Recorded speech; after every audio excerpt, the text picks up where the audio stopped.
Welcome back to Mom's Garage Podcast. I am your host, Luke Franklin, and today I am joined by Parker Busick. He's a local comedian from Bloomington, Indiana, one of my new good friends.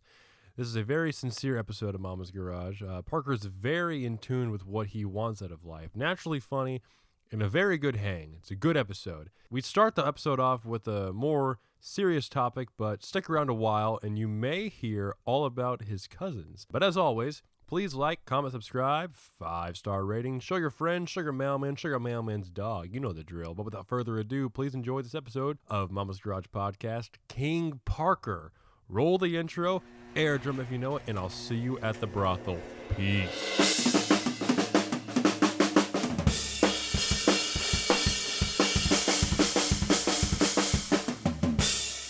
You're listening to Mama's Garage Podcast. Parker, how do you say your last name? I always add, but No, it's actually- Busick. And the Busick is Busick. yeah. The way you actually, when you whatever hoppy wobbles that you introed me was Yeah, so the like those- best intro in terms of just like probably the best way to say my name. Okay. Because I think if you say Busick, Mm-hmm. I mean it's intuitive how it's spelled, right? Yeah, because you told me I'm always afraid of- you know a different like offshoot chapter of Busick, and they say a different way than you do. Yeah. Because I was like, because I feel like it's supposed to be like, how do you say your last name? It's like, well, no, it's how do you say your last name? Yeah, That's what I want to yeah, do. Yeah, the way you're the most familiar. Yeah. But I like I just want it to be easily searchable. So I hope that it's easily searchable. I'm very happy I got the name I got because my name is as wide as it gets, Yeah. as well as is like easy to spell. Luke Franklin. My middle name is Andrew too, Yeah. which my initials spell laugh. Mine are Isn't it Peb, so I'm like Peb. What's Yeah. your is it like Eduardo? Edwin. Edwin? Yeah, Edwin. I would have never guessed that. Yeah, I'm an Edwin. It means lucky friend. Lucky friend. Yeah. But I don't know. I think I was supposed to be Andrew actually. Really? Yeah. But then my dad and mom had agreed on Andrew. And then my dad went to go fill the paperwork while my mom was getting taken care of, and he just put Edwin instead of Andrew. And that was probably it was probably an early sign of divorce. Yeah. Your parents were split up. Yeah. Yeah. How long? Like 20 years or like recent or something? No. It'd probably been like 15 years. Okay, so 20. but definitely Like, I during was your just child though. Yeah, your I was a childhood? kid. You're 25, that right? I'm 25. 25. Okay. So I would have been like 10. I think. right, Yeah. which is like. But I was the youngest kid, Mhm. so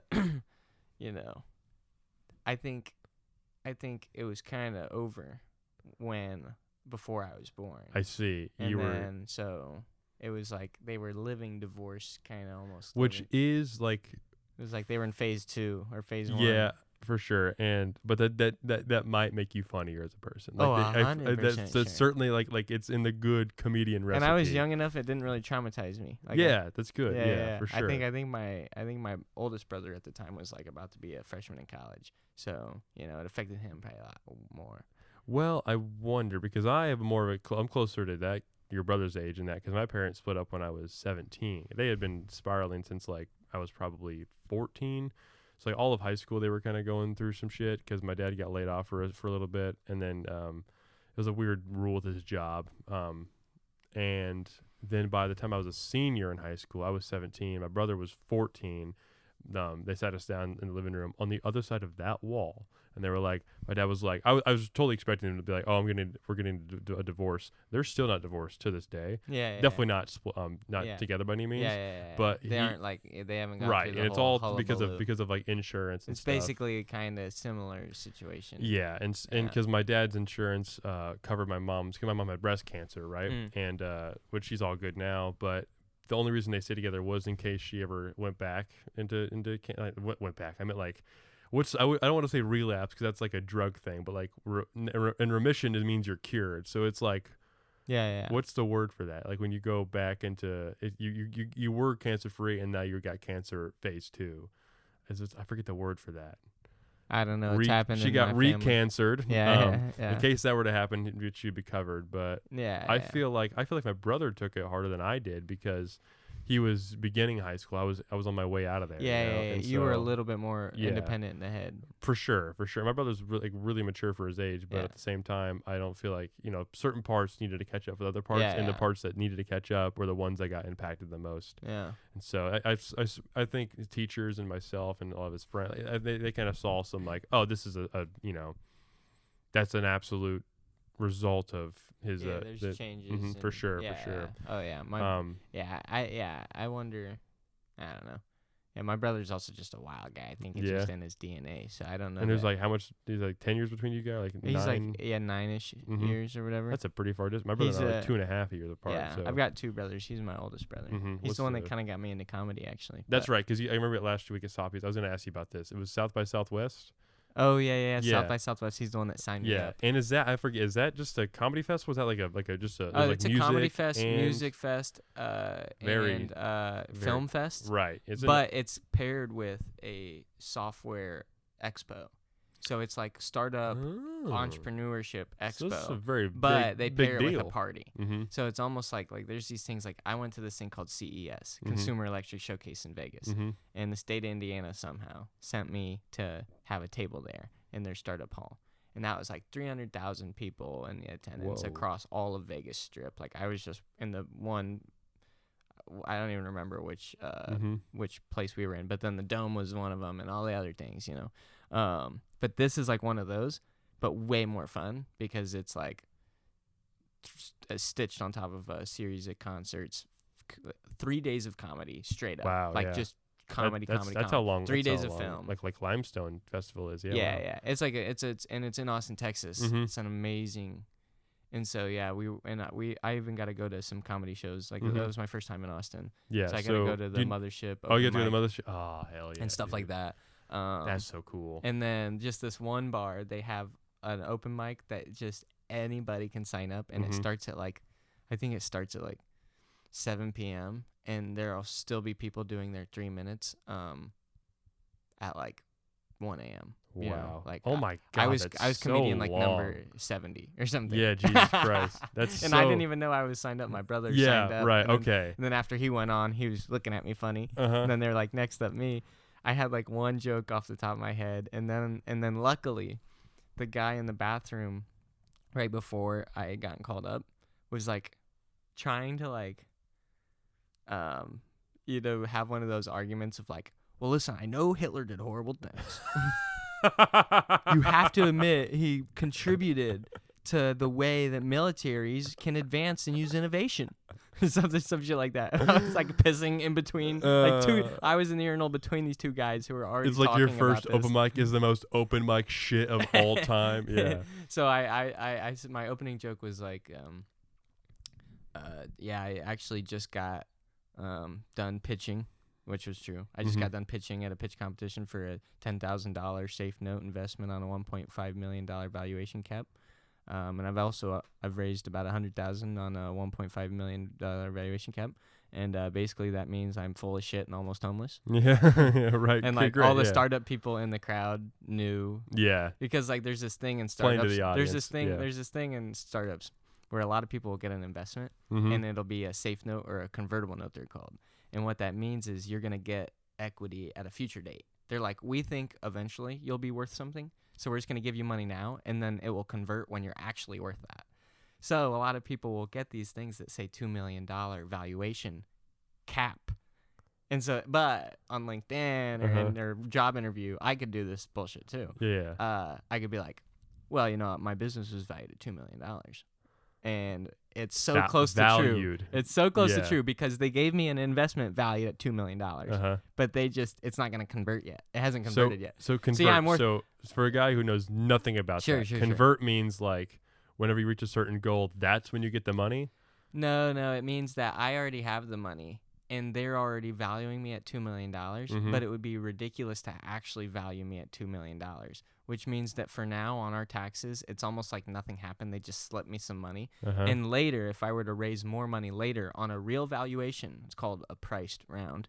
If like a Shark Tank, I'm raising this much for this much. Right. If yeah. eventually I did that and the value of that raise equaled more than $2 million, then they would convert their investment into equity at $2 million. So long way, like meaning, let's say my company did really well. I'm raising like Shark Tank style. I go on Shark Tank and then I raise at a $10 million valuation because things are going super well. Well, those early investors, because they put an early seed on me, they get the conversion at the 2 million cap. They're saying that my investment will convert once you are anything above $2 million, which means if you go way above $2 million, I get a huge discount and all your other investors will be pissed because like they're saying $10 million valued company, we're getting 5% of your company, when in reality these early investors might get 5% of my company, but because they invested and bought in at a $2 million valuation way before time. Yeah. So it's actually extremely simple. Bullshit. Wait. No, That's crazy. No. To say it's simple. No, it's actually really simple. Once you understand it, but forever. Even after I had received these investments, I had no clue what it meant. I still, it still was like this weird, but it literally means simple agreement for future equity. Safe note. And so it's a simple agreement. And the funny part is that, nobody thinks they're simple.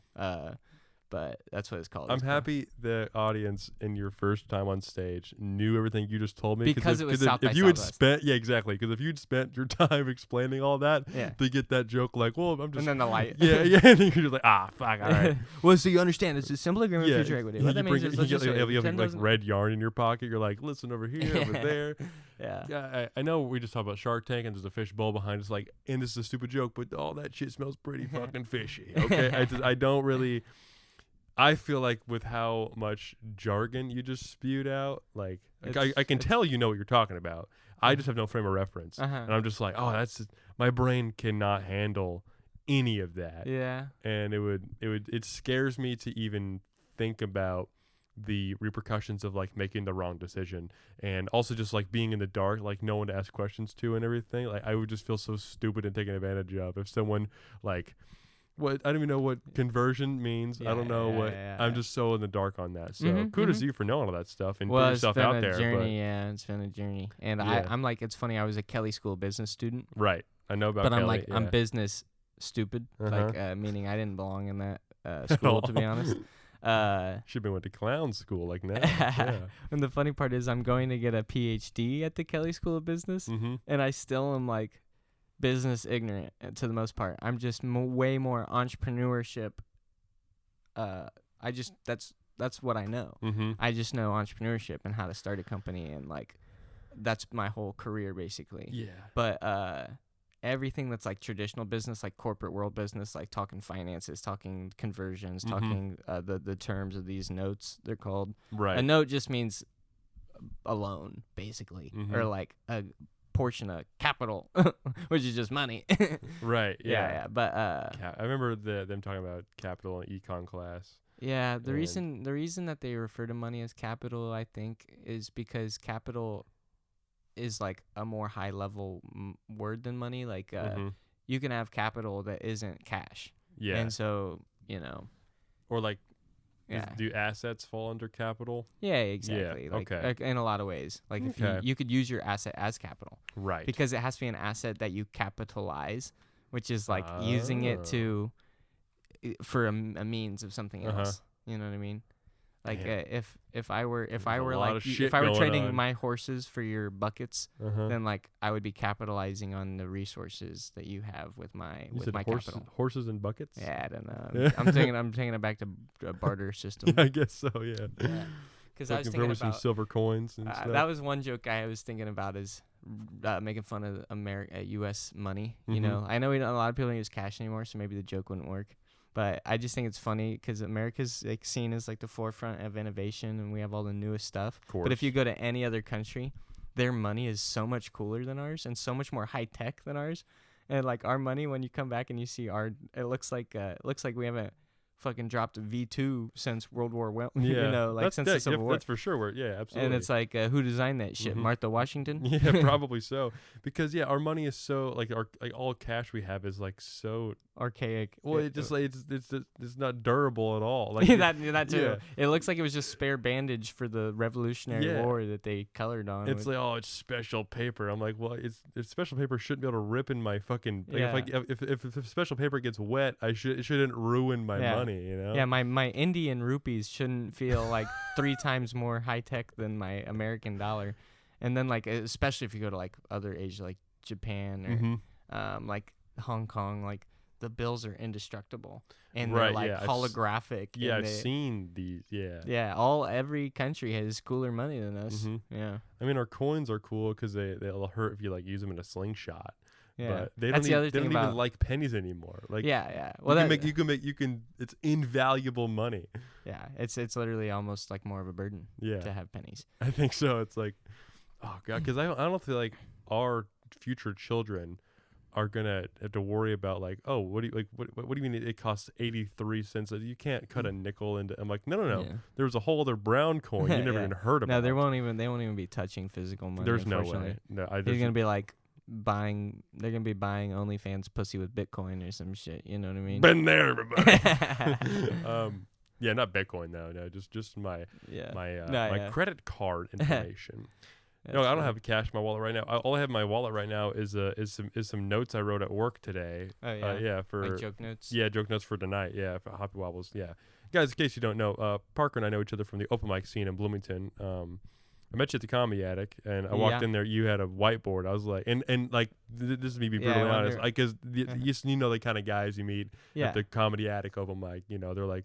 They could be veterans. They could be, I'm here from Fantasy fucking Virginia, football. or like, you know, I'm a touring guy and I just signed up for the open mic and stuff. Or you get a guy like, well, look at that bag of hair on my wall. You see that? Yeah. Were you there that night? I was there that night.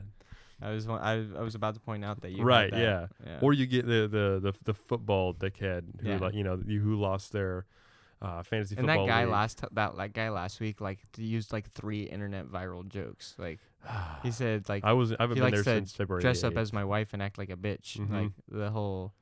Like he says, my girlfriend likes to dress up like my girlfriend. Oh yeah, like right. Yeah, which were probably hilarious when they were first born. That is someone's brain that'll never get the credit for it. Yeah. And then it gets brought into it becomes cliche in like 3 days. Right. Yeah. That one's been done a lot. Yeah. You ever catch someone like quoting a meme as their own joke in real life, like within like conversation, not even like online. Oh, you on stage. Like just saying like people passing it off as their own cleverness. Where it's or like right. It's the most phony. I'm talking about you, fucking Christian. He's been on the pod twice. My buddy Christian from work. That's funny.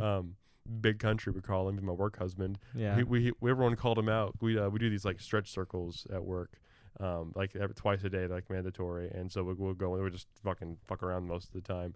But Christian, I forget what he said, but it was something like vaguely like current event worthy, and we're like, we all saw that same meme, dude. Yeah, you can't it wasn't one we had in the group Yeah. chat. It was one he had. I was like, no, you can't do that. Yeah. But then to take that, like, because all those guys from the Comedy Attic who were like lost their fantasy football league, they're reading the shit off their phone, and their friends wrote the jokes. One of the jokes, when I was there in February, because today is March 1st, I can say that's in February now.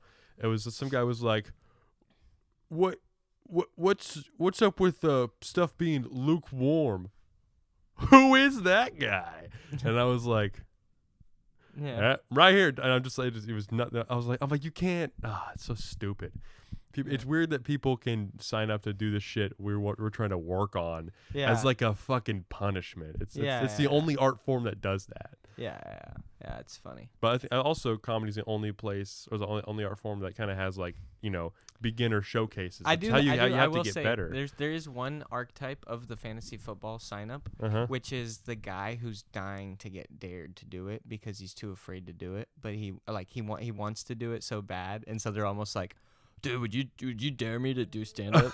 like that's actually a brilliant. Like, you should talk about. Have you talked about that on stage since? Like, that's a great angle. That's just an actual thought I have. No, that's great. Like, you in fact, you should open up with that next time we do. It almost was how I signed up the first time. Uh-huh. Like voluntarily was like at first I had to like I was with some students that I work with. I was like, you know, we just joke around a lot. It'd be fun if we just said fuck it and signed up for an open mic. And like I ended up talking 2 of them into it, which gave me kind of the courage to do it too. Oh really? Even though I knew forever that I wanted to do it. Yeah. How long did it take you to do it? Like, what do you mean? After the South by Southwest? Yeah, after South by Southwest. Yeah. Well, my immediate thought after the South by Southwest set was like my instant thought It was all the stereotypes. So Uh-huh. first I get up there, I'm like, oh, these lights are bright. Yeah. And then it felt like 6 minutes had passed, but only been 30 seconds. And then I Yeah. was like, and that's my time, Uh-huh. everybody. Like I just said that to get the fuck off. Right. Because it like I Did didn't you even only do 30 seconds? I probably only did like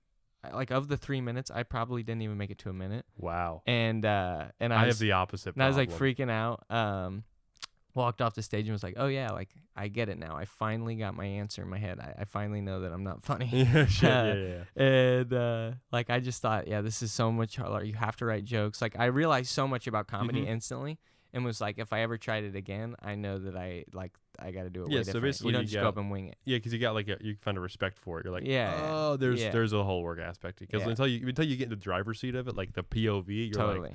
you're like, I can get up there and just talk about nonsense. But it's like Yeah. then there's a whole etiquette where it's like, where do I put the mic stand? Like, how It's- do I hold the microphone? well, Is this just thing yeah. is this thing even Just being on? funny, even just Yeah. being funny. Like the idea of Mhm. like there are people like I would be described as like the clown of my friends and whatnot. Like Mhm. I knew that like contextually I'm a relatively funny person. Right. Mm-hmm. You can pat yourself on the back. Like, obviously, you're obviously. I think everyone who sees you on stage, you're naturally charismatic and funny. Like I realized that the day I saw you, I was like, oh, this guy, he's for sure. You have a lot of energy, like fun energy up So there. basically, Which is like I really appreciate- important. Thank you for saying that. Unless you're like a deadpan guy, who only has really Yeah. clever jokes. And I'm not good at that. Right, I'm not good at that either. I gotta smile through the whole thing, Yeah. otherwise I feel like I'm a phony or something. And honestly, Mhm. that's like I think that's the main thing I have going for me right now is that in general life I always am trying to be funny and I always Mhm, try and for carry sure. the jokesters Mhm. energy. The thing that I need to do is actually get better at writing good. Everyone can get better at writing. Yeah, But it's I mean I find it therapeutic and I find it comforting knowing when I'm while I'm doing the work I'm like, well, this is how you get better, and then I get excited about new ideas, and eventually that's gonna become the norm and Yeah. everything, and so And then I guess a part of that arc is in the year between. Like I only, as much as I loved comedy, Mhm. I mostly had listened to like older comedy, or like I hadn't been like contemporarily keeping up with Oh, yeah? what's happening right now, Right. who's releasing Mhm. what are the newest specials besides like the new Dave Like, Chappelle specials. Yeah, exactly. I saw the- Dave the- Chappelle live the and big, shit like yeah. that. Mhm. But for the most part, like I had only ever seen like the most viral things from Kill Tony. Mm. And so going to the Comedy Mothership and like seeing the open mics there completely had opened up my whole. So like going to all of those things Mhm. that week, we went to tons of comedy shows. Right, yeah, Changed my entire like perspective, mind. for sure. Made me super excited that my brother ended up signing me up. Mhm. But then I realized I was humbled by it. Yeah, so exactly. Mhm. I knew I was like, wow, this is awesome. Right. A lot of the people who are doing that are that good. I think are just good because they've learned the skill of it. Like, Mhm. Yeah, it's a craft and like there's it's just all the things. Mhm. And like because I had the entrepreneur lens and like like kind of playing guitar, like I'm now welcome to the idea of like the things that are instantly impossible, but like eventually you can get the hang of. Mhm. Absolutely. Yeah, so I watched, it's like- just like anything, like learning an instrument or which I have a huge background in playing drums and stuff. And that's kind of how I approach it. Where I'm Yeah. like, what phase am I in right now compared to what I was in drums? I'm like, am I like an 8th grader? When I wasn't, like 2 years in? It's not. I feel like it's not exactly like a perfect like tit for tat same Mhm. exact like line of progression. Yeah. Because I feel like I'm a different guy now that I was when I was 11, of Yeah. course, and I know how to get better at something now that Uh-huh. I've gotten good at something already. Yeah, exactly. And So I watched literally probably 300 Kill Tonys like over the course of that, like over the course of a few months. Mhm. Which by the way, like I realized is not the best way to learn how to write jokes and learn It's- comedy, 'cause it's especially because most people in there are bad. Right, exactly. And they're 1 minute only. Mm-hmm. However, I knew that for me to get started in comedy, I had to be able to just do like one cent. Like I had to be able to do something that would just get a laugh. Yeah, immediately. Like a right. short. Mhm. I had to work on shorter stuff 1st, and that's still my mindset for a while. Is going to be building from the ground up. I have a weird. I agree with you, but I have a weird relationship with that sentence because I know from the way I write, the way I've constructed stuff, and I've learned how I am on stage. I am not a one because there should be. I think the way I'll write is like there's going to be gems within stuff. Premise, But your story. you need like all the setup Yeah. like matters to me for everyone to be on the same page, and I can't get through that unless you just like write just very It's just a I agree. beautifully written thing. Yeah, I agree. Mhm. I do think though every time that I've watched back my comedy, Mm-hmm. the tighter I can get the setup, the better. Yeah, So far for sure. me. Mm-hmm. And like the way that so far, I think that like once you do enough of the kind of shorter jokes, Mhm. you see threads of ways to piece them into a set. Right, for sure. So like yes. like that's how I put together any I have multiple threads Mhm. that I could take of like natural segues Yes. of like tons of stuff from just about the porn and Mhm. the pocket pussies. Yeah, and, like, which is sex what and we're cum. all It's joke what we're all about. here for. Yeah. But like now You gotta that get. Well, I think you gotta get that stuff out of the way first. It's like, well, this is the easy stuff that already is no, funny. I'm in fact, yeah, Mhm. that's my whole that's my main struggle right now, or like the main thing I'm going for is, like, just doing clean stuff, Mhm. like being able to make somebody laugh on Are something. you on the comedic mic this Thursday? It's March. I don't think March so. 5th. Okay. No, I won't be back until the 19th. I think. Okay, I'm on the 19th one as well. Are you going on the 2nd? Do you know? The second. Of April. No, I did not sign up for it. The 2nd of April. No. But you've got 2 in March. I got 2 in March. Yeah. I've got 1 in March, but then I'm hosting on April 2nd. Oh, really? Yeah, Sick, my dude. first hosting gig. Nice. Milestone alert. Very yeah. cool. Absolutely. Yeah. I've never hosted at Comedy Addict, but I have hosted at Hoppies. Uh-huh. I've hosted my own shows at Yeah. my other Groggy Goat and stuff. Nice. That's awesome. Yeah. Did they just offer that to you, or did you ask? So last time that I went, or 2 times ago that I went, Mm-hmm. and it was the day of that tornado or whatever. It was Right. a tiny crowd. Yeah. And I don't know if people backed out. I don't care. I'm not gonna like psychoanalyze it. Yeah, But yeah. I showed up and they Mhm. had me as the feature with extra time. Oh, and cool. so just said I just sent them a thank you email Mm-hmm. and said that like I was down to. Like, I would love if there was any way for me to just be able to, like, be involved more where I can watch more comedy, but Mhm. not, be, like, spending all this money, you know? Yeah. And, No, I totally understand. So- yeah. 2 at a minimum. long story short, So basically, they threw you a bone. You were you were grateful, and they were like, "Well, then there's come another back and bone. hang It's around." karma. Yeah, that's good. Absolutely, for It's sure. karma. And then, Yeah. and I think it helps to, I don't. Maybe they think there's 2 times when I've went with one of my students. And Oh, yeah? anytime that me and the student go in the same time, like a bunch of people come. Right. And I don't know. I think just enough times that it happened that they still attribute some of that to me. Mm-hmm. When really it's more so the student. No. Like I wonder if that. I wonder if in it's their a mind. ripple I wonder effect. if in their mind they think that I'm like bringing people in. Mm-hmm. like you're just like out like Meanwhile, on campus. my friends showed up for like the first one, Uh-huh. and then like I had like 5 show up other disparate times. Yeah. You know, but I've never really brought 10 people again. Right. I've heard a lot in podcasts where it's like people are gonna stop caring after a couple of For years, sure, and yeah. so I'm trying to like slowly dose people with it and like not pound anybody. Yeah. Like, oh, come to this, come to that, come to this. Yeah, same. And And I'm working on trying to get like I'm strategic about if I actually ask anyone to come. It's Yeah. because I know I'm trying to do it tighter 5. Yeah, for sure. Yeah, like Yeah. you have some shit prepared. Yeah, I've had pretty much like solid sets at the Comedy Attic so far. I'm little worried about in the 5th. The reason I brought up the 5th was because you talked about kind of get stuff more shrunk down, but also getting away from like the pussy stuff. Yeah. Which I totally get, like which is like natural and better for you to talk about other topics. But I was asked. It's like for like a fundraiser thing on Thursday.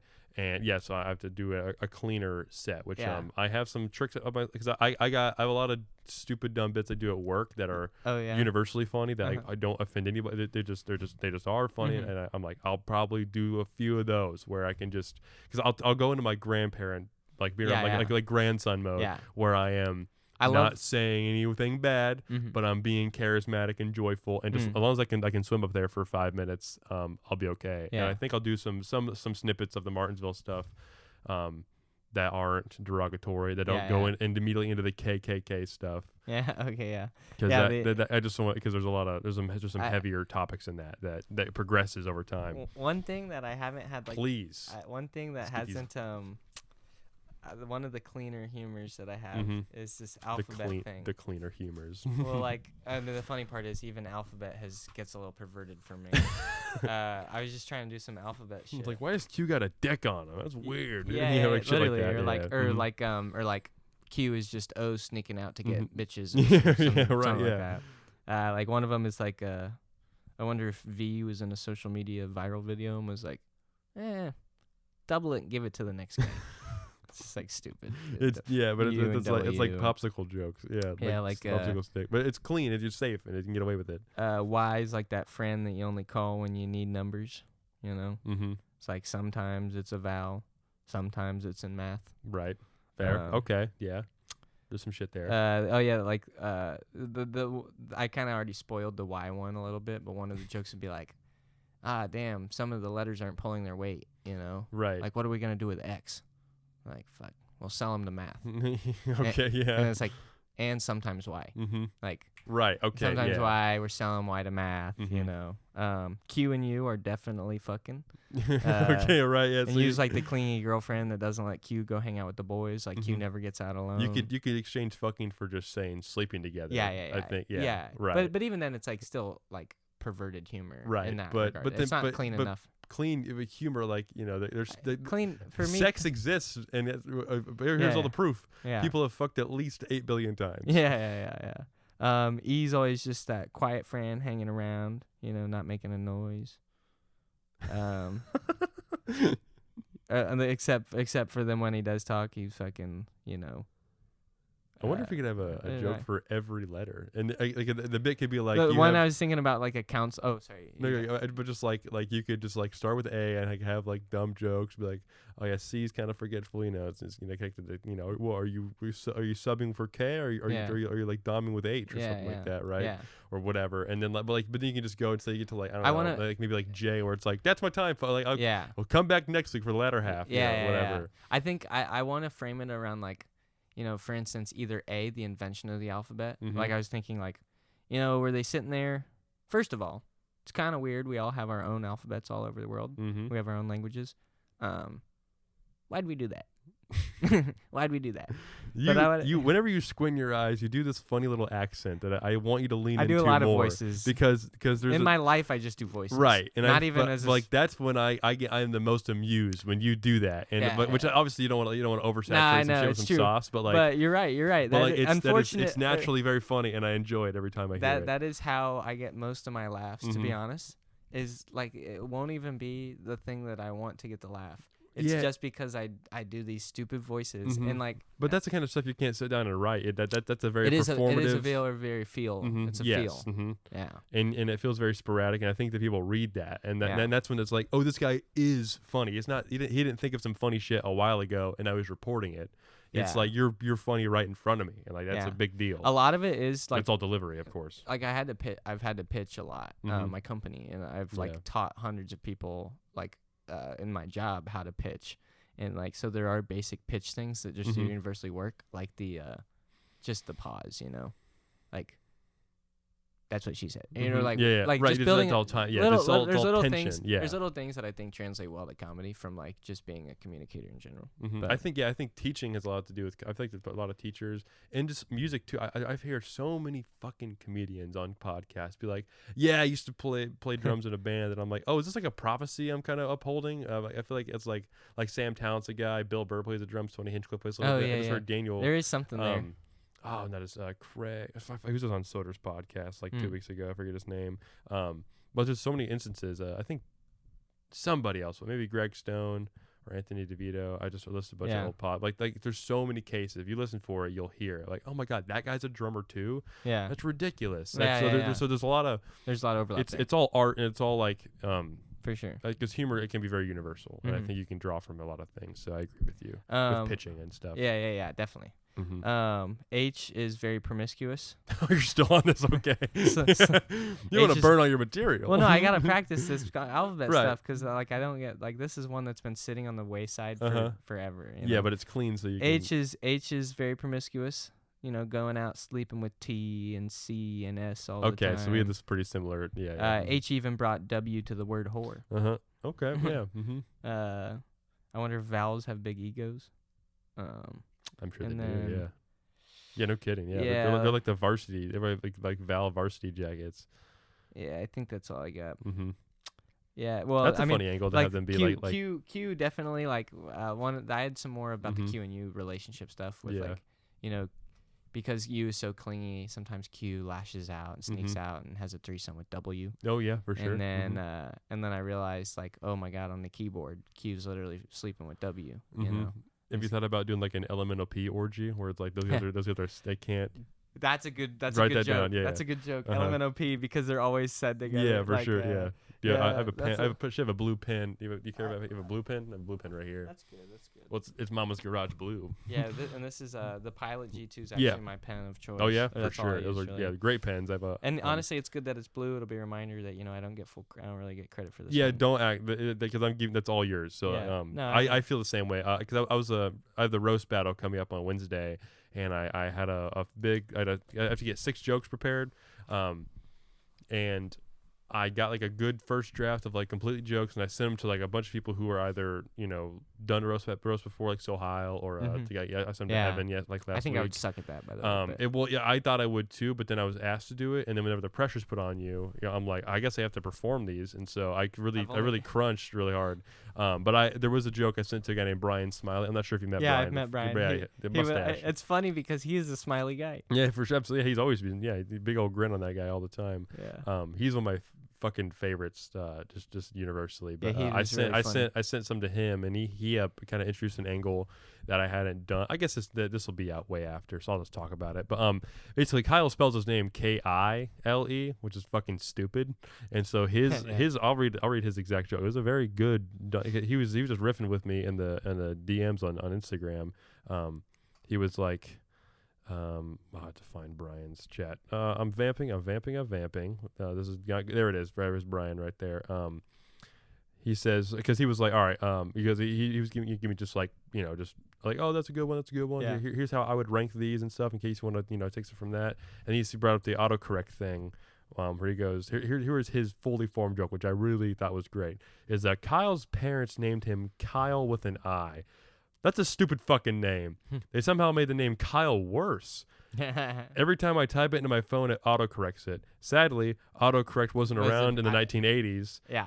If Kyle's mom's had the ability to autocorrect back then, she would have had an abortion. Yeah. Yeah, right. It's and funny. so I caught the first part of that beforehand. Like I saw that. I thought that'd be funny. And then I wasn't thinking about the autocorrect. Because a great joke is a fully closed circuit where you don't introduce everything exists together and it all pays off in the end. I really struggle with like adding details, which are the truth. Because I want everything to be validated with like stories that actually happen to me. I don't want anyone to challenge an idea. I think that's my like I have to get over. That's actually that's a problem I have. Or like this is related to a problem I've been thinking about. I wonder if you have a take about it. Like, go ahead.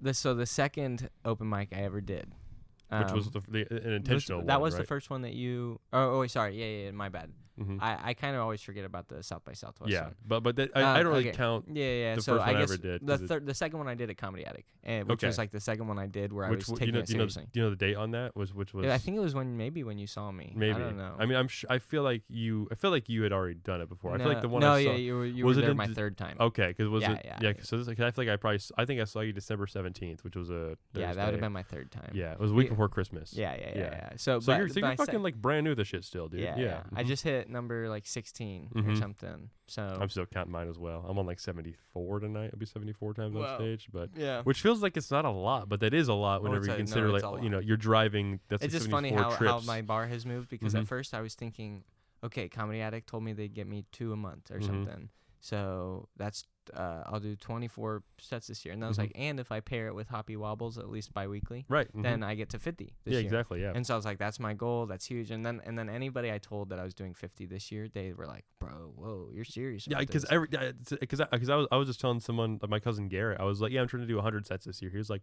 bro, what's fucking? I'm like, no. It's like go to but then I'm comparing myself to someone from New York or Chicago where there's nights with just open mics, Yeah, they can hit 3 or they can hit sometimes. 4 or 5 a night, and then they can do 35 sets a week, Yeah. and I'm like, that's fucking insane. Yeah. Which like everyone has. You have 5 minutes, you have 25 minutes to spare a day. Yeah, that's how much time you're spending on stage, So you do a lot more growing that way. And there's a lot of comics who not a lot of comics, but a few comics I've met who went up to Chicago, come coming back, and I'm like, oh, you this can guy's tell because way they're better. doing it Yeah, 7 days a week. exactly. You can Yeah. tell they're seasoned, like, Yeah, you know, exactly. at a way different So rate. now my goal is 100 to just Mhm. do 2 a week. Yeah, 'cause it's exactly. like That's all it takes. Yeah. super Mhm. simple. For you know? sure. And like the last week I did 5, and Mhm. that was like I won't keep doing that for now because I can't afford the time. No, yeah. You know, Which because you're married too, right? So you have like. I have a full-time job for Mhm. IU. Yeah, I run or like I work on my company. Mhm. I have a wife, and Yeah. like I'm like have to train for a 120-mile hike I'm doing this summer. Oh shit! Across like I'm Like doing continuously? yeah. Whoa! How long's that gonna take? A Like, week. Damn, dude. Yeah, it's like a mountain range in France, in Switzerland, Italy, and me and So my you're- wife and her Boy, best you're gonna friend. travel too. That's wild. Yeah, Mhm. yeah. Wild. Well, okay, so because I'm starting this PhD, it's Mhm. kind of funny. I like in the 1 year, I Mhm. will have done like 16 days in Japan, and then a couple months later, I did 12 days in India. Yeah. And then we're doing Mhm. this trip to France, Switzerland, Italy, Edinburgh, Scotland. Wow. So and, you're really like traveling now. Packing it in yeah, because for I'll be sure. poor for a while. Yeah. Right. Yeah. yeah. And Uh, yeah, there's a fucking ladybug in here. Oh, that's okay. It's That's been okay. quite the for those yeah. Bumbles Garage listeners, the past 5 or 6 episodes, they've There's always been at least one that reference. was yeah. I just like I threw a fucking a dart at the light like To get a at the few light. episodes ago That's funny. with Cam Tucker, Yeah. and it left the hole and like the part isn't illuminated, and Yeah. there's a ladybug on it. I didn't realize. But I was trying to throw the dartboard, but I hit the fucking light bulb, and it was a lady. Oh, it was ridiculous. Yeah, it's funny. But yeah, I think it's just that time of year. I hate that they're here. But No, it's as long as whatever. as long as they're alive and not They're making more that harmless. smell. Yeah, we're good. They're not like people sometimes complain about them, but Mhm. there's way worse. Yeah. Bugs. Um, But yeah, so But yeah, the- I'm just packing in the international for sure. travel. And I want to ask about because I'm not. There's so much I plan to comedy get to- married. I also plan to have children Oh, in the yeah. future. And so Oh, is yeah, that yeah. are you your wife planning on having kids? Because it's kind of probably not. to be Probably not? honest. Okay. Yeah. We're one of the weird ones. no. I feel like that's becoming way more normal. And like everyone has their own, whether it be infertility or just like finance or just like I Yeah, simply don't want to. microplastics. Yeah, right. Yeah, or just like I feel like there's a whole spork in my brain as it is. I don't want to, Yeah. But I think I'm gonna be a good dad, and so I yeah. want to. And I have like I think I have a complicated relationship with my own dad, and For he sure. does with his as well. So I'm just Yeah, I want to be the Yeah, one to yeah. break that cycle. I thought about that too. I'm breaking Um, it by not having one. Mhm. Fair or enough. like, Well, or no, that's no. a- Actually, Mhm. no. I would rather break it by just having daughters. Yeah. To be honest, that would be my vibe. I think I'd be a good girl dad too. I feel like I'd be way better girl dad I than also a guy dad. I want an even amount of kids. So either I want 2 or 4. I don't think I'm gonna have 6 You kids, don't have but one I don't. and- Yeah, cut it in half. nah. Yeah, just have. Hey, legs. Yo, Yeah. yo, legs. Torso told me that'd be ridiculous. Or like, hey, just the left side of someone. Yeah. We might. My wife is adopted, so we've Mhm. talked about like if we become like pretty chilling in life, Mhm. and we're still young enough, like we're still like only 33 or 34 or 35, Yeah, mhm. then we would probably be happy to adopt, like a Indonesian daughter or something. Right. Yeah. Just give someone a better life than they would have had. That's a very beautiful thing, and that's passing a torch as well. All I know yeah. is whatever one we adopt, I just hope it ain't white. I want to look cool. That's so vain. I'm just to try- joking. I'm to- I'm like, you get a dog. Get a I'm dog joking. with like a cool I'm joking. breeded I'm dog. joking. But I do have a theory though, and this Oh, here we go. You're about to hit me with the Hitler Here's- defense of This child is- adoption. This is how I get canceled before I ever even get on. Is Go ahead. I think Ruin it I on think this I show. think if I adopt locally, then like it's a fucking cat. here's what I'm saying. If I were to just go and adopt somebody from my hometown, Mm-hmm. chances are their parents are like literally psychopath, crazy. You want to tell the audience or me what town you're from? I mean, I'm just from this town called Decatur, but basically it's just like I know about Decatur. Yeah. there's like lots of trailer park type of stuff, For sure. and I so feel like and that's but a lot of places. totally. And Yeah. I don't. And by the way, I do not want to promote any stereotype that's even a bad thing necessarily. Mhm. That the baby comes from. There are, however, genetic like issues, and even like swear to God, even my wife has like admitted that like one of the things that sucks about, adopting from or being adopted is like having to deal with whatever genetic baggage your parents have. Oh, fair. And not knowing, like you're not having anyone to talk to about that it and too. stuff. For that a lot. That a I lot. bet, for but sure. also just in terms of like, mental illness or addiction tendencies or depression, things of that nature, Yeah, However, if you go to an overseas market and you adopt, if you were to just adopt, like, for instance, somebody in unfortunate circumstances that's like an African baby or something, or literally there's unfortunate circumstances in any country. If you just took somebody from somebody purely unfortunate circumstance, not they fuck themselves because they became addicted to drugs. And like they're just born in a place where their situation was fucked. That family could be Einstein. That family could be the nicest, most noble, could be the smartest people in the world, but they just had no opportunity. Yeah. And so their kid is probably like good genetic stock, just unfortunate situation. Versus like people who are unfortunate in like there's a category of people in the U.S. who are unfortunate by choice.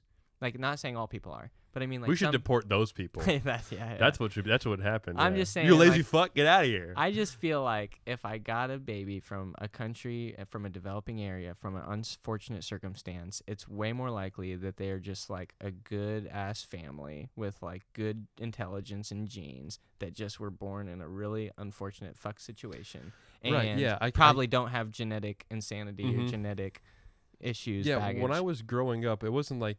No one sat me down and was like, be grateful. It was just kind of instilled, go through like Thanksgiving and stuff. Think about like optimism, glass half full. Right. And just the fact that I was like, I'm like, you feel predisposed to it almost, maybe like. Well, it's almost like with how unshooken I was as a child, just because I was born into a very no drama family with no big, I was at a very chill and very grateful, good childhood. Yeah.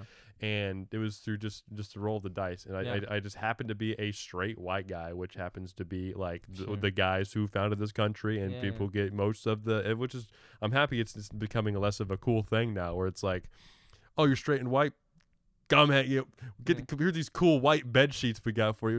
We got the eye holes, and like you don't want to be a KKK guy or anything, but like the idea is that like you carry a little bit of baggage of just being like I just got lucky with just being born to this body. And I just got lucky and like lucky in most ways, but it also carries with it that stigma, like, for sure. And I'm not trying to act like it is so easy to have this vessel, but at the same time that kind of uprooted. I'm like anyone who's racist is just like, that's just incredibly stupid too, just because like I'm like, you didn't do anything to be white and they didn't do anything to be a different color than you anyway, of course. And which was like, if people who don't think that way, it's like, well, of course that's correct, but like I was like having this revelation when I was like 9 years old, and I was like, that's crazy. Just being like, oh my, I'm like, I live in America, I live in like a it just, I'm kind of borrowing a premise kind of from Tripty, but it's please. like don't be racist, don't be just racist because of the color of my skin, just dislike something culturally about me or something like, or like what her joke was very funny, was like, don't it was like almost like a fuck ice type of joke. It was like, don't hate me because I'm brown, hate me because I'm annoying. Or something like exactly that. like dislike me for a more proper reason. It should all be a case by case basis anyway. Well, of course. And I'm not sure we got on the topic of that, but just the fact that like, I just want to make sure that I say that every once in a while out loud and on record, that like, obviously it's, being the way the world worked a while ago, where it's, straight white male, you are just by proxy king of shit. I'm like, that doesn't make any sense. Why is it shouldn't be like that? Yeah, and by the way, that's like with a Western Hemisphere lens, because while all that shit was going on, the good and the bad of the whites and whatnot, and Britain and this and that, like Japan was doing its own thing, had its own upper class, had its own problems. For sure, this world's way bigger than than just my room. Like for instance, like there's all history is biased by like the white man's history, because that's the American history traces back, closely to Western Europe and all that. And so like our history book tells that history. So like for instance, the Middle Ages, everybody thinks of the Middle Ages as like this really low time and bad time. That was just a bad time in Europe. That was like Yeah. the most thriving time in Eastern Asia, Wow. And okay, so yeah. like the Middle Ages, even though people just think of that as that is just thinking through the lens of our own history, which happens to be white men's history, because we happen to be a country that was founded by white men that did come from everything Western does Europe. get, you can't even if you So, try like, to be non-biased, it's stuff's going to be skewed. I bet. yeah. So like even our perception of the racist history Mm-hmm. is only because we're telling our own history. Yeah. And like there's true, literally Japan's history would think that their dark ages might be the Warring States period, which was literally during the Enlightenment. Wow. So it's just topsy-turvy. You know a lot about. I was never a history guy in school. Well, I like Japan specifically, because I went there. Yeah, I do this autistic level of research, Uh-huh. and like I read. had to or like chose to. I just like to. Right. Okay. Like you weren't like it was part of your job where it's like. Well, yeah, I mean, I'm from- There's I'm- going to because be a quiz when you get there, like right at the airport. It being from Martinsville and me being from Decatur, like Mhm. it would be atypical to go to India or to go to Japan or something. And the funny part, I was thinking about a joke about that. Even like when I was going to Japan, my dad or like a lot of people from Decatur think that any country outside the U.S. is a third world country. And so That's crazy. when I said I'm going to Japan, he was like, "You're brave, son." And I was like, "Dude, do you know way like cooler over there? do you understand how like how ridiculously safer and more advanced it's gonna feel my entire time there? Even Yeah. in the deepest country, there will be like a vending machine in my driveway that's like perfectly functioning and clean. And Wow. Yeah. you know what I mean? Like, so Damn. it's just funny. Yeah. I really want to go to. I just seen Japan's small the things about best. Japan. It's the best. It's like where my so far of like, I don't know, like I've probably seen like 10 to 12 to 13ish countries.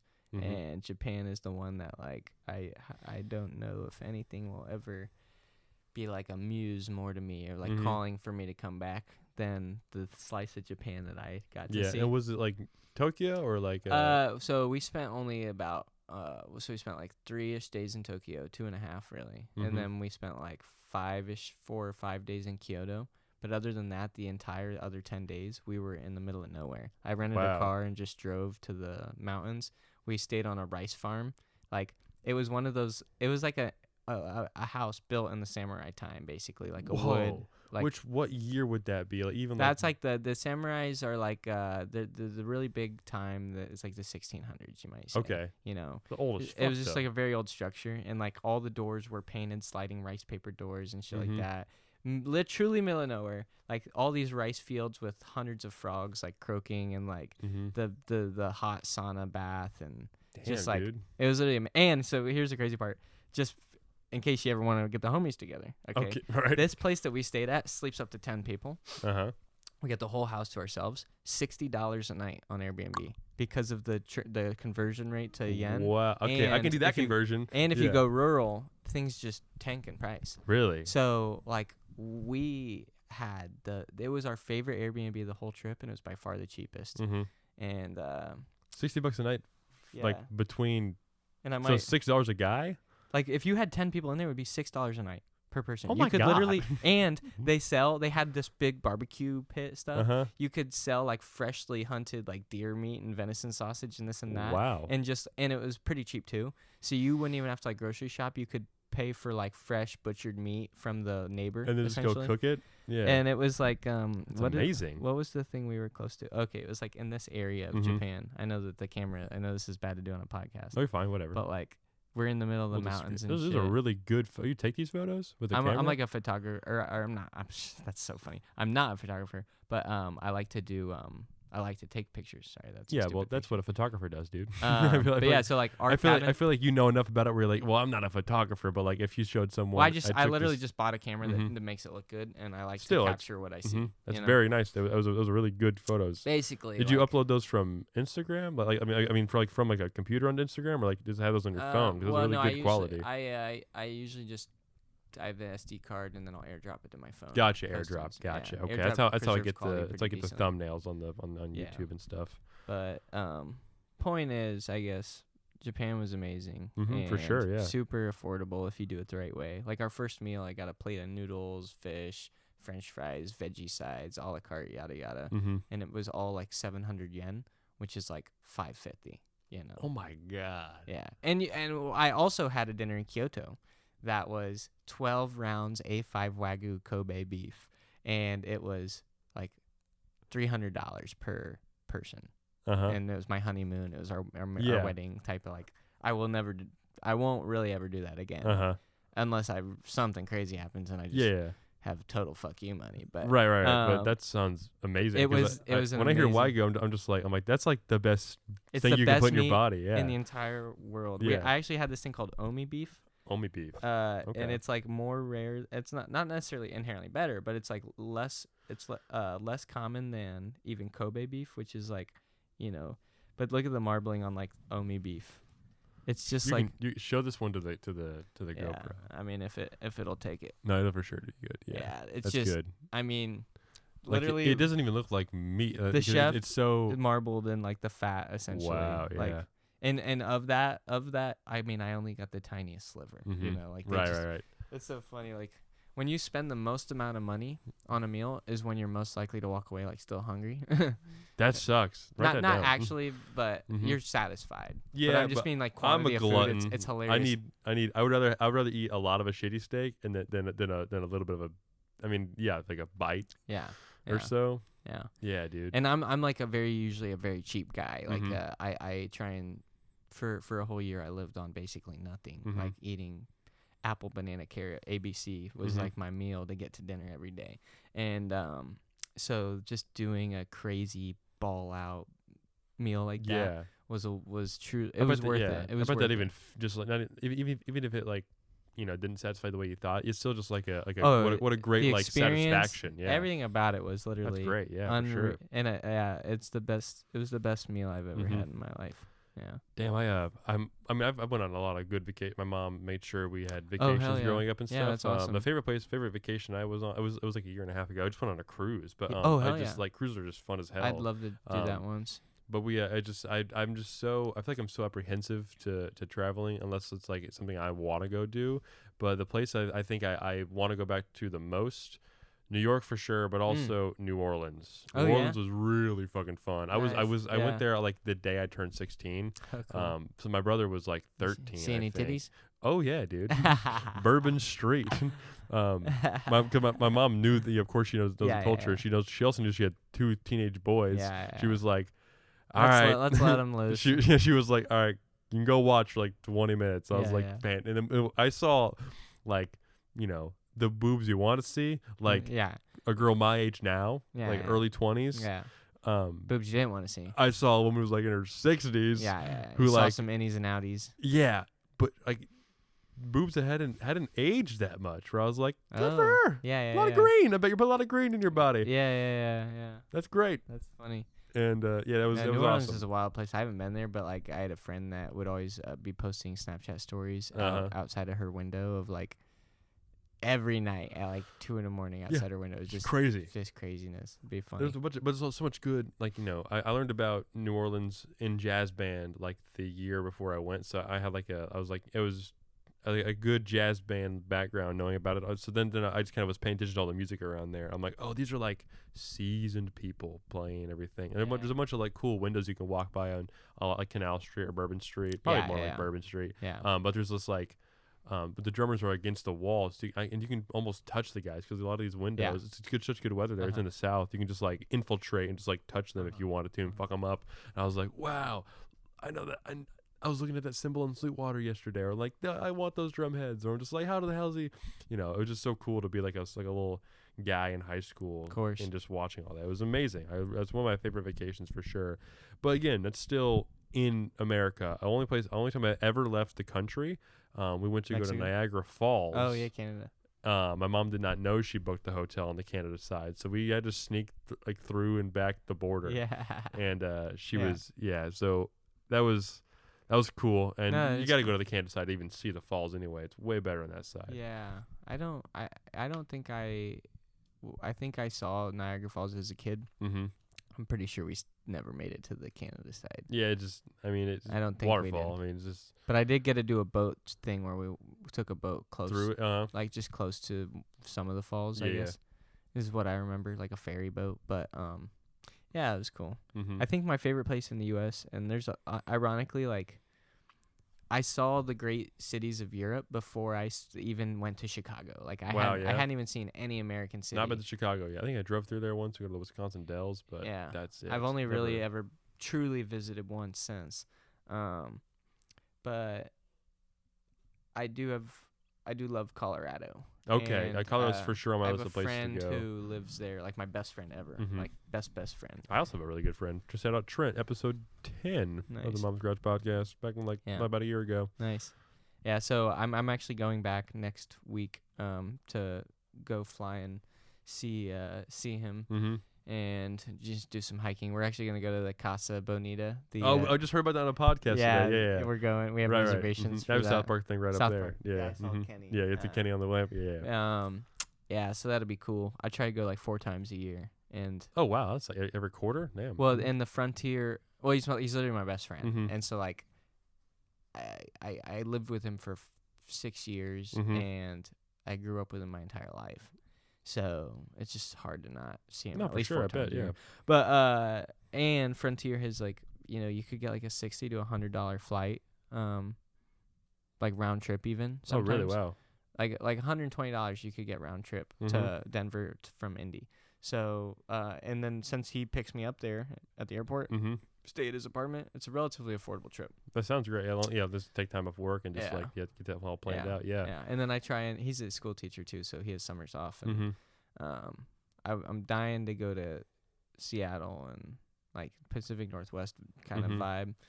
And I went to California once for a music tech thing for my startup. Yeah. But I only barely got to hike around the mountains there, and California So seems big on ridiculous. hiking. That's a big important thing. For Hiking, you. camping Yeah. is one of the one of my core hobbies. Mhm. Yeah. Wow, that's great. Yeah. Well, that just sounds like something that like, it's like the most commonly referenced hobbies, but I don't think I know many people that do it. So Yeah. Well, and I mean, I think You- a lot. you I know think a there's lot a of- decent amount of people who go for like walking and stuff is a big part of their life. yeah, just mm-hmm. I just like the walking to be more fun. Yeah, I understand. Yeah, So I've hit like all of the and 50 just plus seeing trails. scenery and stuff. Yeah, too, scenery, yeah. nature. I'm very like I feel partially because I grew up in Decatur. Mhm. If you grow up in a place even like this, Mhm. you're Oh, I've seeing got way a more lot trees. of memories out in the woods. Yeah, for exactly. Sure. It's The right woods. behind my house. I grew up like in the woods. Like my Mhm. backyard was the woods, and Right. we would run into them. And there's creeks and Mm-hmm. Oh yeah. birds and animals. There's a crashed car about like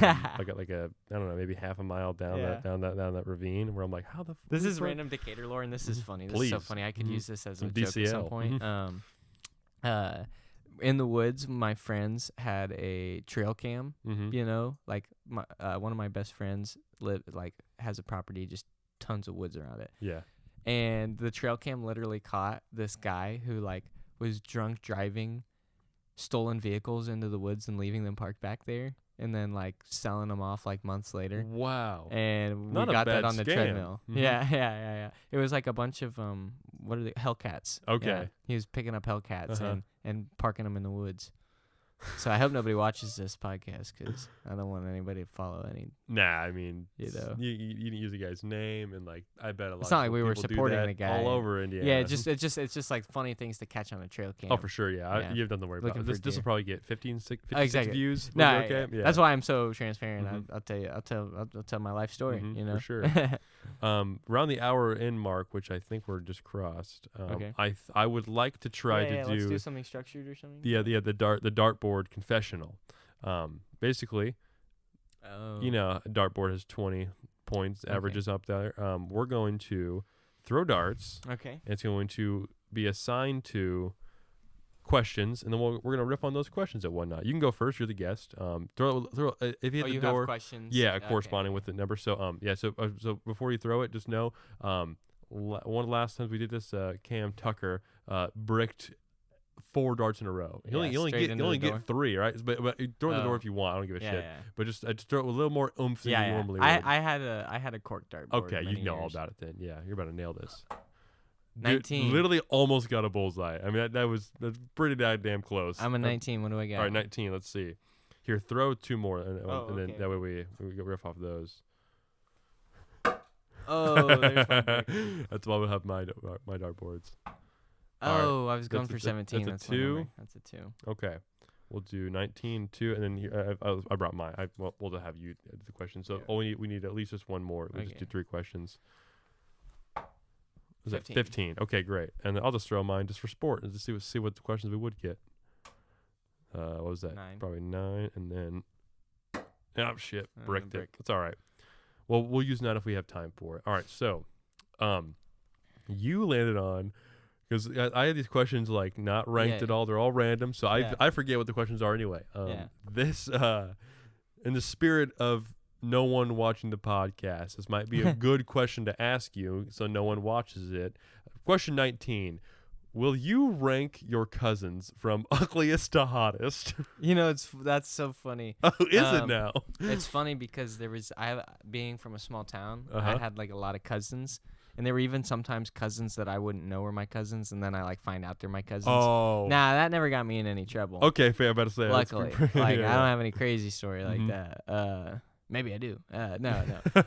But there was this thing where like a point in time where every single friend that I had was dating one of my cousins. 'Cause Wow. almost all of my cousins, I have like 0 boy cousins that were in school. I had like so 8 get the or list 9. there, Parker. I had like 8 or 9, and literally my friends would always rank them. Yeah, so I hope none of my cousins watch this. Oh. Actually, one of my best friend in Colorado Mm-hmm. is getting married to my cousin. Okay. He great. was the only awesome. person from the club, the Dating Parker's Cousin Club. Mm-hmm.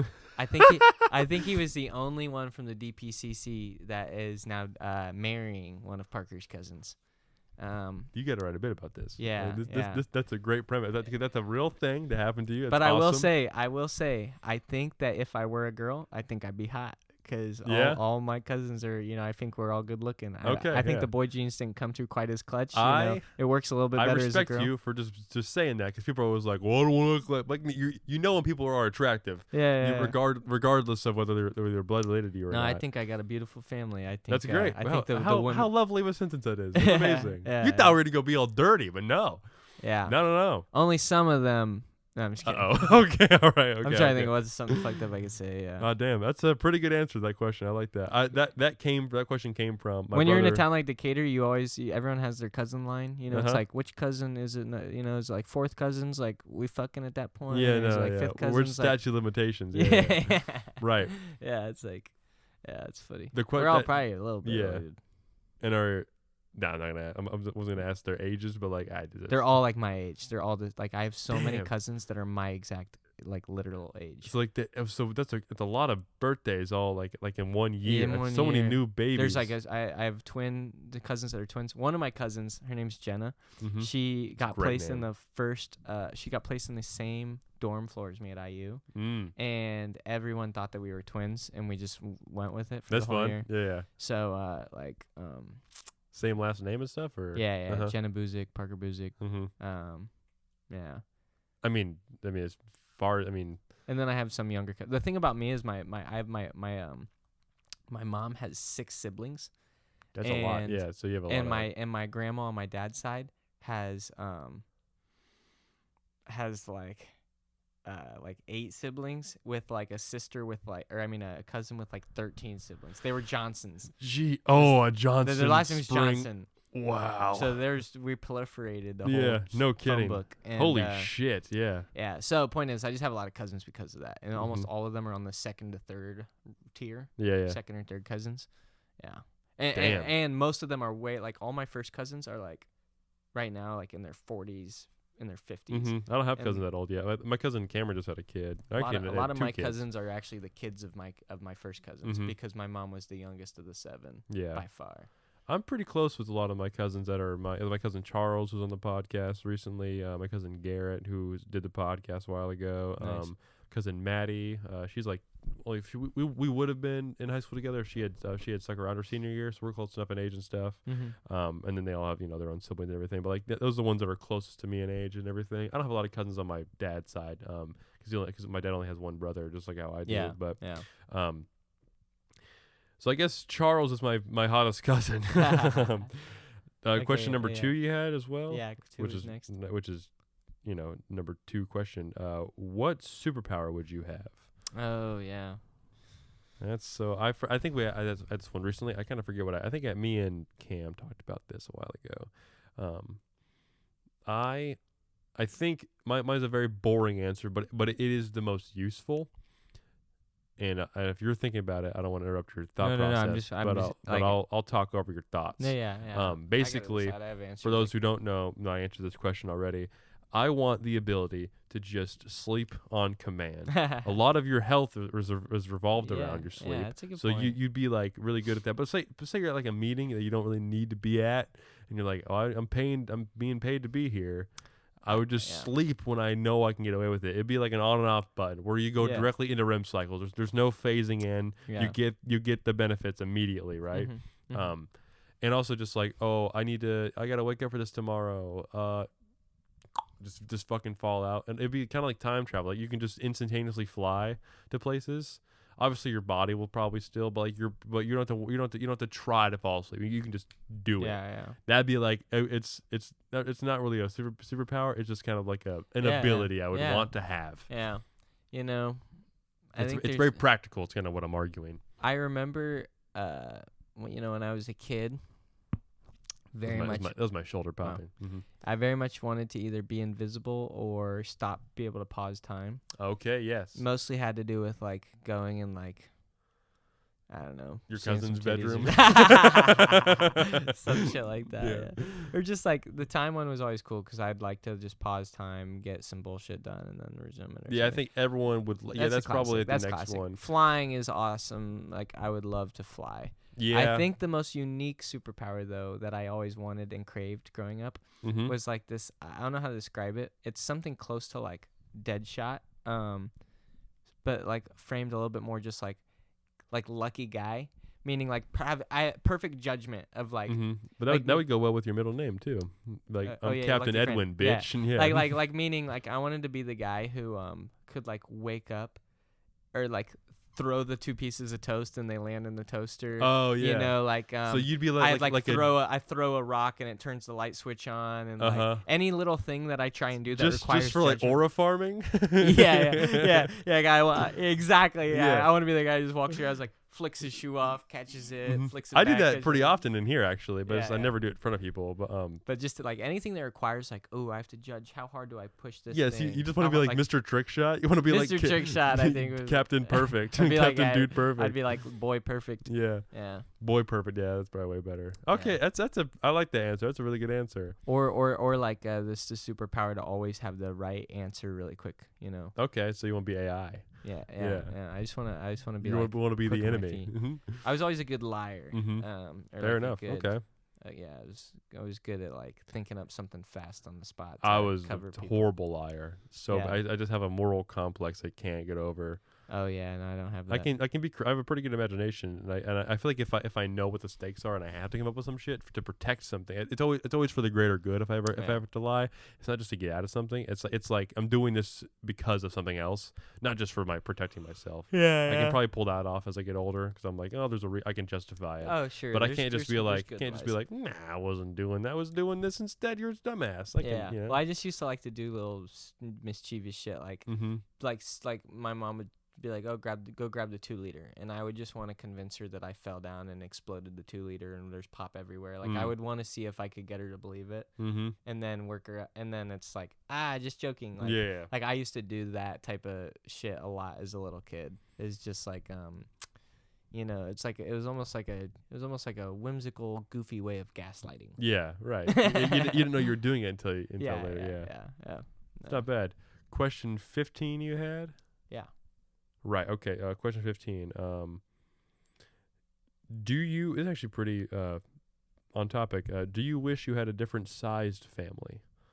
I wrote this question because I've always wanted like a little sister to like, because I would like to protect, or even an older sister. Older sister more because you have friends coming over where I'm like, oh, this is hot girls. Yeah, it'd be way cooler. Yeah, friends with your older sister. And I feel like it would be.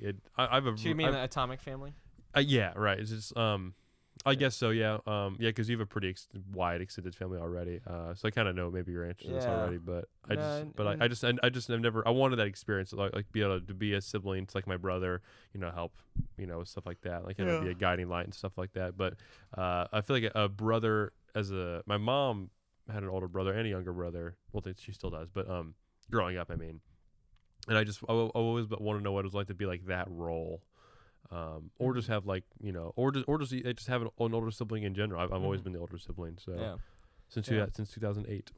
Yeah, I would. I like being the youngest for sure. I wouldn't change that. And you only have brothers, right? I only have two brothers. I would have always wanted a sister for sure, but then I would just to know what it was like, Yeah. So, but I'm telling you, being youngest is like the shit. It's truly the best. I bet, yeah. Like literally, I don't even. Maybe a little bit of my influence was in this, but just basically, just by virtue of being the youngest, I had a nickname growing up with my family that was King Parker. King Parker. And it's just such a funny nickname for them to give me because it literally was true. Like, whatever I wanted just happened. Yeah. Damn, right. Like, yeah. I was just a spoiled one. Though, I was a spoiled one. And like if we were like in Puerto Rico and I was like, well, listen, I want McDonald's. And then we just like, get McDonald's. King Parker gets what like King Parker wants. They could have told me. They could have just told me no, but they just never really. They just let me. They let me be spoiled. I feel like you're old enough now to where like you understand, like you're out of like your kid stuff, so like your brains develop. Where you're like, oh, I guess that's how it was. Well, I had it the first time I got super stoned. Like really fried. How old were you? I was 10. No. It was only I was only 18. I was 18. I mean, I was like I didn't smoke as much. Like in high school, like I didn't do anything until I was. Every single one of my friends were degenerate stoners. Yeah. And you're the sober guy. That's how I was. And I was the sober friend. But sober friend, like if I know like friend is like what everyone is to each other, but it felt like you were like a class pet, like they just like let hang around. No, I was like, I just was the one who was like, I don't know. Anyways, got super fried, and I realized, oh yeah, like so much shit that like is wrong with my own, like so many of my problems that I have are because I just got everything I wanted, like to a certain extent, like it was funny, like it was very much the whole King Parker thing had to be dethroned, because it was like it was subconsciously kind of a piece of me, yeah. Huh. Yeah, so you had like a breakthrough. What kind of fucking weed do you smoke? Enough of it, I guess. Yeah, I guess so. Well, I've had like several insane like life epiphanies and moments and transformative. Like while on like psychedelics or just like. Yeah. Well, I mean I don't know. We started with some like a kind of depressing topic about. Yeah, family, and it got better. Yeah. But go ahead, yeah. No, just like when I was like 19, my stepdad died of a failed heart surgery. Oh shit! And then a month later, later, like the surgeon's fault or something, or just like a stent didn't work. Or well, to be fair, the surgery they were doing was kind of like high risk. So I don't. Damn. It was kind of their fault. I'm sorry, dog. They declared it like a success, and then like 2 days later, a screw came loose from the plate and like punctured his heart. And like a month after that, my grandpa died. They were like the two like really important men in my life that I knew had impending situations that I was freaking out about. And yeah, so and all you have is girl cousins. You're like, I'm fucked. Yeah. And then So and then COVID happened. So like I had to come home from IU, which sucked because I was living with all my best friends. And even though that shit had happened, even though I was kind of like depressed about that, I was still at IU having like the best time ever. But then we had to go home to my hometown and be like locked in my bedroom and shit. And then 3 of my childhood best friends were killed by a drunk driver during COVID.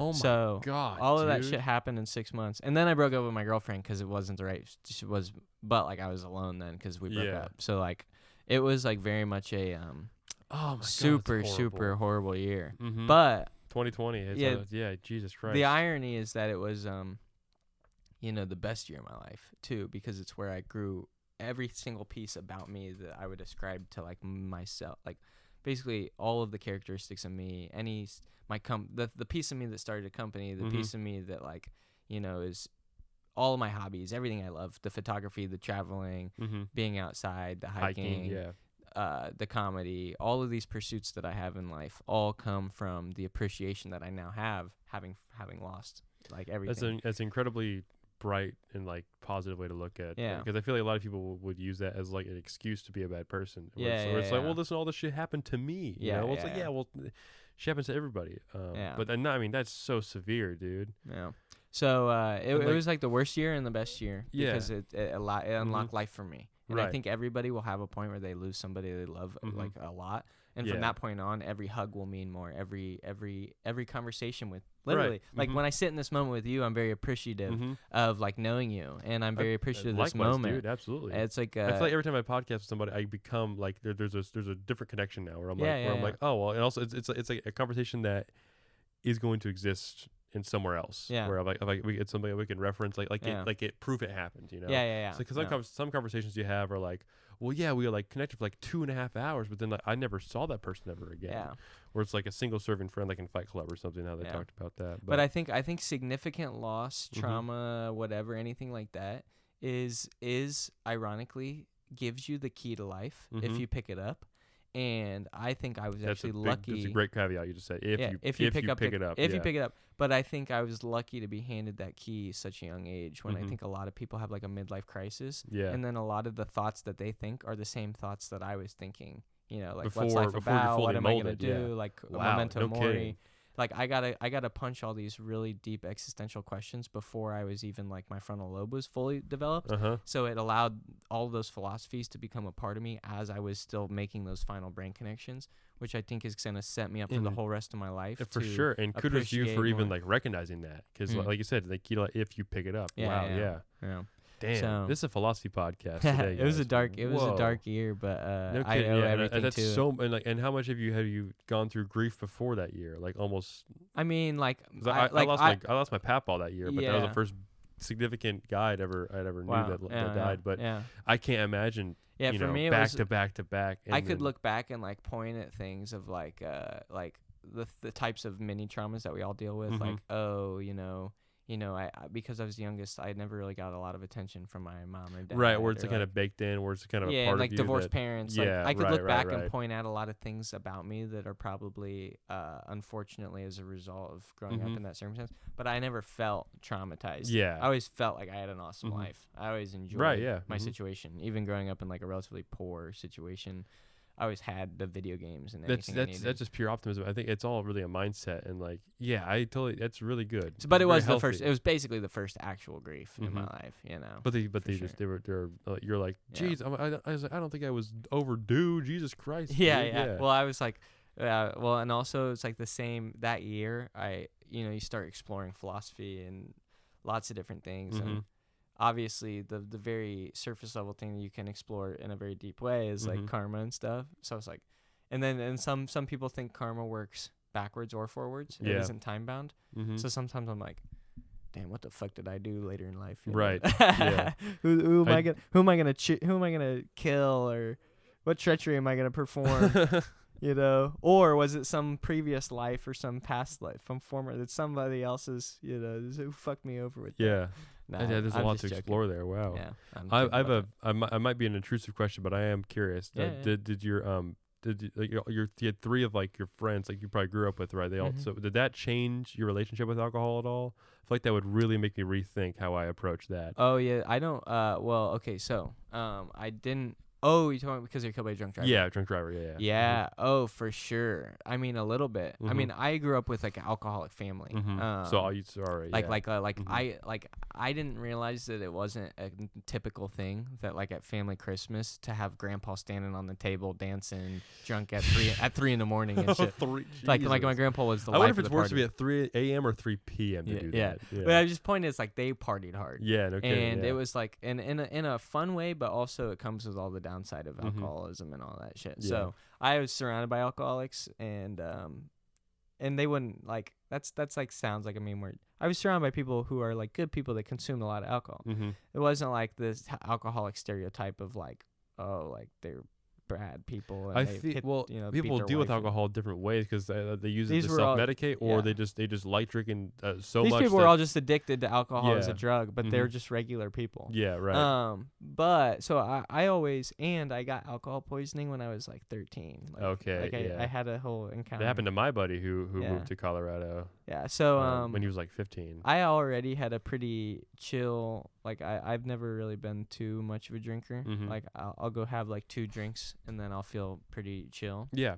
I I think that's what I'll try. I'm trying to be like a 2-pint kind of a guy. Yeah. So And and I don't. I also I want to get to the point where I mean I've done it in situations in like in high school where I was also like the sober guy all the time. Mhm. It's like I was like I didn't want to rely on a substance in order to have fun. I wanted that to come from within, For and sure. then add in the substance to It's a great help point. it. You Great know? point. Yeah, but I will say that, and definitely drunk driving is like, horrible thing. Mm-hmm. I will say she was also just being super stupid. This driver is going like 105 miles an hour, like Oh on my a country God. road, Mhm. filming it on Snapchat to try and like catch how fast she could go, and then she hit my friends. So, Did the girl survive? no, she died. yeah. Everyone. But they were able to like find like she had like literally within seconds before it had posted to her Snapchat story What that a she was horrible way to driving do like that. Oh, wow. 105 miles an hour, and she had tweeted like, "Love having a bottle of wine with my mom on Sunday," like 10 minutes before. So Uh-huh. and there was alcohol in her blood, but she wasn't like super drunk. It was more because she was driving dangerously, And probably so, because so she your was buzzed. your friends were just all in a car together. They were all driving back from a birthday celebration in Miami, Ohio, and they we're have just on a one. country Mhm. road, and country roads are like can be tighter or Mhm. whatever. Yeah, of sketchy. course. You drove out here. Yeah. Mhm. So and the girl had like driven off the road and overcorrected into them. So at the very last moment, they probably thought that they were chill because she drove this Yeah. lady's driving crazy, but she drove off the road. But then boom, last second, Man. and yeah. So but all that to say, I don't like hate people who drink alcohol, and I do No, think yeah. anyone who jokes about drunk driving, I no longer find that funny. Right. know? Yeah. And I Mhm. just don't, and it's also just not a smart thing to do. No, of course not. Um, Yeah.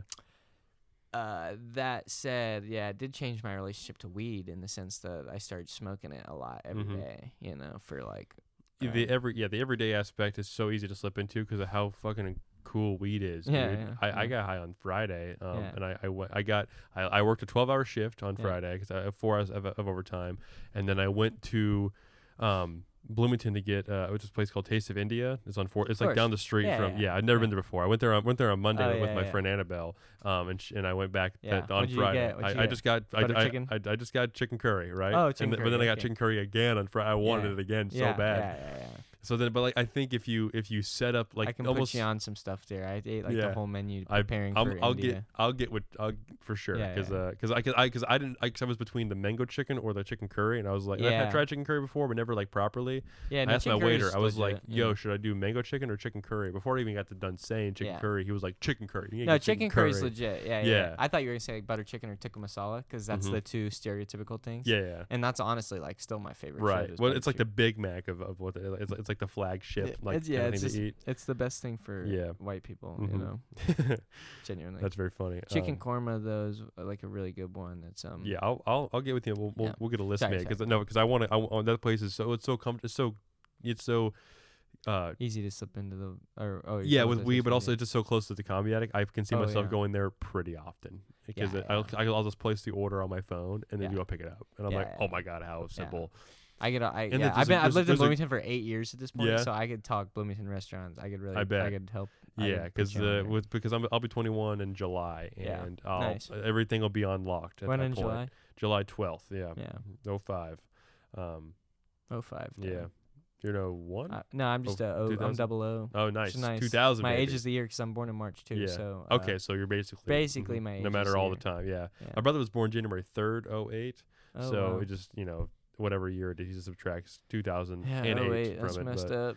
I bet because you're just like because you have memories from that year. Yeah, that was like that's when Barack That Obama. was King Parker's that's when- reign. Yeah, that's when Barack Obama was competing against against Mitt Romney. No, I think that was Mitt Romney was 2012. Oh no, John McCain. John McCain. John McCain, Yeah. and he I think everyone in my at my Catholic school, wept a tear that day. Damn! Wow! Yeah.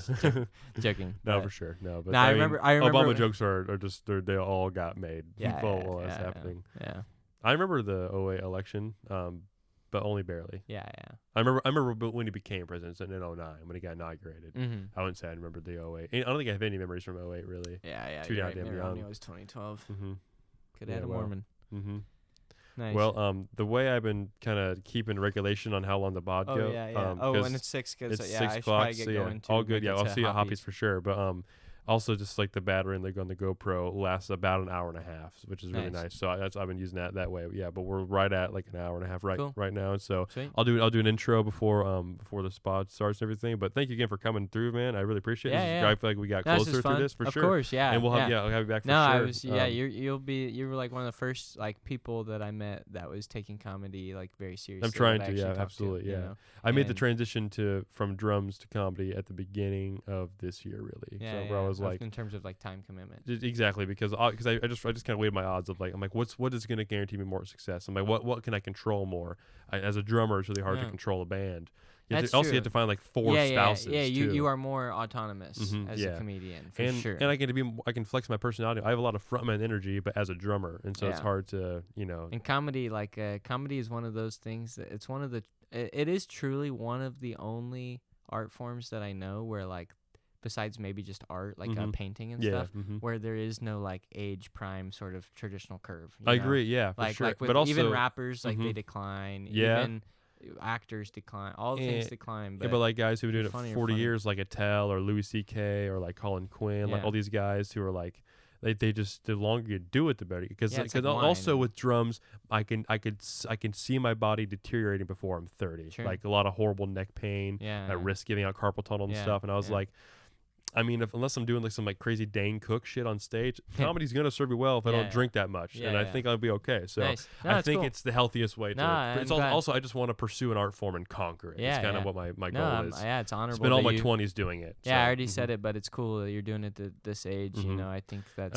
awesome. I appreciate it, absolutely, and I'm sure like if the more people who do that is gonna make people like my age or whatever just try to get ahead of it because I realized or just like do anything. Right, yeah, just it's like jump into it head first because like you'll wish you had. Yeah, whenever if you're, I'm sure you're like you see me a guy yeah, like me. yeah. You're like, why the fuck was I doing that when I was 20? Why didn't I like even my company? Like I didn't really start living like that until after I crawled out of that depressive time, and that was like my senior year of college finally. So it was like my senior year that I felt like I was unlocking how to like maximize my time. Like damn, freshman, sophomore, junior, I had so much free time. I was just dicking around playing. That's how I felt games, right after I graduated high school because I had a pizza shop job, which is just like an analogy for nothing to going on. And which I paid my car off and like every month and everything. But I just it's just cool to be doing it at that age. Absolutely, for sure. But yeah, we'll get you going. Thank you for doing it, man. Have a good one, see you bro. at Hoppy's. We're gonna have a good one. I might sign up early tonight and get home because I have to edit some stuff. But I'll for sure see you there, and I'll be there part of the. I'll for sure see you there. Yeah, so. I gotta figure out what I'm gonna do. So yeah, that's how it works. Yeah. Peace. See you guys next week on Mama's Garage Podcast.